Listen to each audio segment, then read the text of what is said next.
The government, we are still waiting for the communication.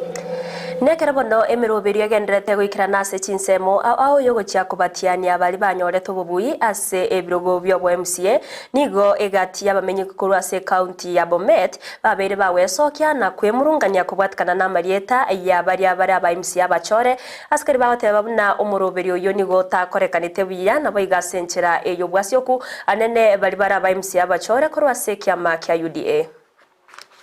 We want to know the reason why one Janet Chepkurui, who was nominated in the first list, she was there. Second list, she was there. What happened? We were shocked. Up to now, we are yet to believe that Janet was not nominated. We were told that IBC, by the IBC, the body, the electoral body, that UDA was supposed to nominate members maybe to county assembly according to gender. According to our understanding is that on 27th, the list which was out from UDA on 27 was satisfying the needs of IBC.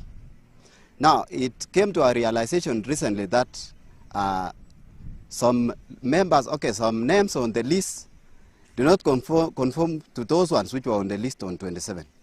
There are some ward which, like in Bombos, whereby 3 persons were nominated, another 4 were nominated.